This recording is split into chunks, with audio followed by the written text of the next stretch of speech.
आजकल ताज़ीरात पाकिस्तान की दफ़ा 295 खबरों में है, ख़ासतौर पर यूट्यूबर रजब भट्ट के केस के बाद, जिसमें इल्ज़ाम लगाया गया था कि वो 295 नाम की खुशबू लॉन्च करके परफ्यूम लॉन्च करके तौहीन रिसालत के कानून के मरतकब हुए हैं, जिस बाद उनके खिलाफ लाहौर में FIR का इंदराज हुआ।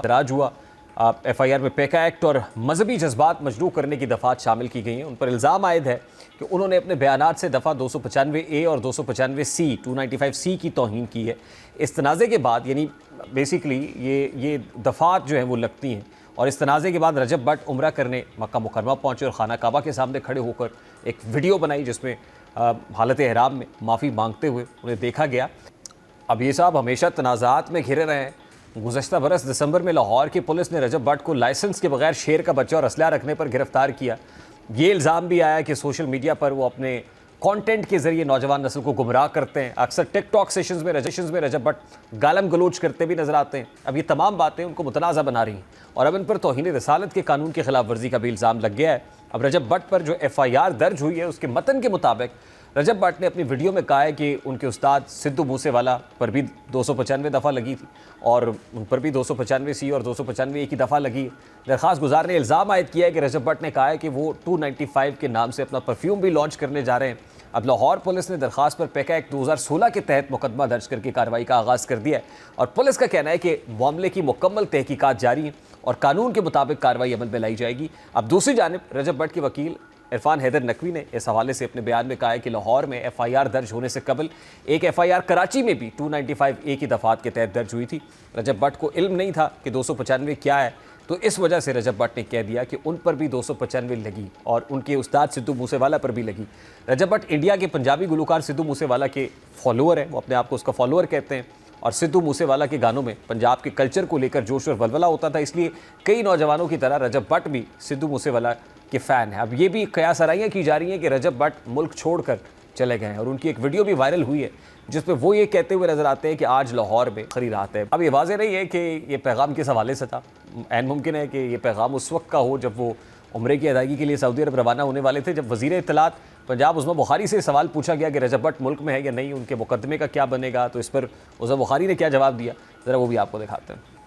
मुझे नहीं मालूम कि जी वो रवाना हो गया नहीं रवाना हो गया, इस हवाले से हुकूमत का लेना देना तो इसमें नहीं है। मेरे ख्याल FIR भी दर्ज हो गई है तो कानून अपना रास्ता लेगा।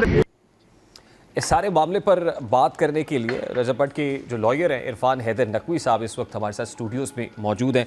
इरफान हैदर साहब, अस्सलाम वालेकुम, बहुत बहुत शुक्रिया आपके वक्त के लिए। सबसे पहले तो यही सादा सा सवाल है जो उज़्मा बुखारी साहब से भी किया गया कि मुल्क छोड़कर रजब भट्ट चले गए यहाँ से। जी, वो उम्रा की अदायगी के लिए गए हुए थे, बाकी मेरे इल्म में नहीं है कि वो पक्के चले गए हैं या उन्होंने वापस आना। नहीं, आपकी लास्ट जो कॉन्वर्सेशन हुई है, इंटरेक्शन हुआ पर्टिकुलरली इस FIR के इंदराज के बाद, तो क्या स्ट्रैटेजी है, क्या करना है? इस FIR के लिए जो स्ट्रेटजी है वो उनकी पूरी पब्लिक के सामने वाज़ेह है कि वो उलमाए कराम से दरख्वास्त करते नज़र आते हैं हमेशा कि मेरी इंटेंशन ये नहीं थी जो तौहीन रिसालत के कानून की तौहीन नौज़ुबिल्लाह में नहीं कर सकता। कुरान पाक में भी हल्फ दे चुके हैं, खाना काबा के सामने खड़े होकर भी उन्होंने कस्में खाई हैं कि मैं उलमाए कराम से गुजारिश करता हूँ, तमाम मुसलमानों से गुजारिश करता हूँ मेरे लिए दिल साफ़ करें और मैं इस तरह की कोई हरकत नहीं कर सकता। मैं रसूलुल्लाह की ज़ात पे अपनी जान, अपना माल, अपनी औलाद सब कुछ कुर्बान करने को तैयार हूँ और ये मेरा अकीदा और यकीन कामिल है। नहीं, ये बड़ा सेंसिटिव मामला है, आपको पता है, बड़ा हसास मौजू है और हसास मामला है। इस हवाले से क्या आपने भी रहनुमाई नहीं की थी, गाइड नहीं किया था कि पर्टिकुलरली इसको इस तरीके से इस कॉन्टेक्स्ट में ना करें? देखिए, व्यूज़ आते हैं, अपना कंटेंट आप क्रिएट करते हैं कतई नज़र इस बात से कि मॉरली एथिकली वो दुरुस्त है या नहीं है, नौजवान नस्ल उससे कोई उससे बेहतर हो रही है या ख़राब हो रही है, कतई नज़र इस बात से। लेकिन ये पर्टिकुलर मैटर बड़ा सेंसिटिव है, तो इस हवाले से आपकी गुफ्तगू हुई थी? इसका बैकग्राउंड एक और चीज़ है कि उन्हें पता नहीं था कि पाकिस्तान में इस कानून में क्या लिखा है, ब्लास्फेमी के कानून उन्हें अब वो पूरी आवाम को नहीं पता होते। बेसिकली वो एहतराम सरकार रिसालत माब सल्लल्लाहु अलैहि के हवाले से हर मुसलमान के दिल में एक जज्बा ज़रूर है, मगर उन्हें कानून की मखसूस शिकों के हवाले से नहीं इल्म होता कि ये शिक नंबर कौन सी है, दफ़ा नंबर कौन सी है। जैसे 295 से ऑनवर्ड 298 तक ब्लास्फेमी के कानून है और सज़ाएँ हैं उसमें, तो आम आवाम को तो नहीं खबर होती, तो उसे भी इल्म नहीं था। उसने सिद्धू मूसेवाला से इंस्पायर इसलिए है वो, और काफ़ी नौजवान इंस्पायर हैं, जैसे जनाब ने फरमाया अपने इंट्रोडक्शन में कि वो पंजाब के कल्चर को लेके ज़्यादा वलवले अंगेज़ गाने गाते थे, तो इसलिए लोग उनसे मुतासिर हैं, लोग उनको इंस्पायर हैं उनसे। तो 295 उनका एक गाना था जिसके नाम पे उसने एक अपनी प्रोडक्ट लॉन्च की, जो खुशबू की थी, परफ्यूम लॉन्च किया। अब अनजाने में उससे 295C कहा गया है। 295A की FIR कराची में हुई थी, उसके इल्म में नहीं था कि 295C भी कोई चीज़ होती है। उन्होंने कहा 95C भी हुई है, सुनने होएगा उन्हें। तो इस हवाले से फिर जो ही उसे इल्म हुआ, उसने कुरान पाक हाथ में लेके तमाम दोस्तों को एतमाद में लिया और अल्लाह ताला के यहाँ तौबा की। अब उलमाए कराम से दरख्वास्त कर रहा है कि आप इस हवाले से मेरी मदद फरमाएँ। काफ़ी उलमाए कराम, मुफ्ती तारिक मसूद साहब ने भी ये कहा है कि काफ़ी लोग बेगुनाह हैं जो इस कानून की शिकंजे में हैं। उलमाए कराम को इसमें मैं भरपूर गुजारिश करूँगा कि उनको अपना किरदार अदा करना चाहिए। What have you decided now, legally contest करना है इस मुकदमे को या फिर किसी और रूट को लेना है? देखिए, क्योंकि FIR का इंदराज तो हुआ है जी, अब क्या करेंगे, कंटेस्ट करेंगे इसको? देखिए, ये तो भट्ट साहब रोज़ एक वीडियो बयान जारी करते हैं कि मेरी गुजारिश है उलमाए कराम से। आज भी उनकी एक वीडियो आई है कि मैं हाफिज़ साद रिजवी साहब से मैं दरख्वास्त करता हूँ कि मेरा इंटेंशन ऐसी नहीं थी, सावन ऐसा हो गया मुझसे, 295C का सिर्फ नाम लिया है। हाँ, ये बात मैं वाज़े करता चलूँ आपके सामने पूरे आपके तवज्जुह से कि 295C की हुर्मत पे उसने कोई बात नहीं की। उसने कहा सावन, उसने कहा मुझ पे भी लगी है।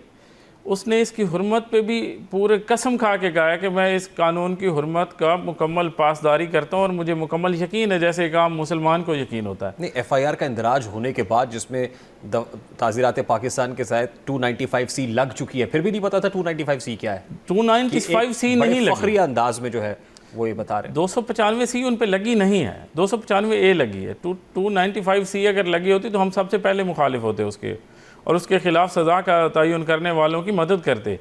अब एक इंसान जिसने कुरान पाक हाथ में लेके अल्लाह के हजूर, रसूलुल्लाह के हजूर तौबा का और माफ़ी का गुजारिश की है और उलमाए कराम से अपील की है कि आप मेरी मदद फरमाएं, मैं इस हवाले से मेरी कोई नीयतन कोई ऐसी गलती नहीं है।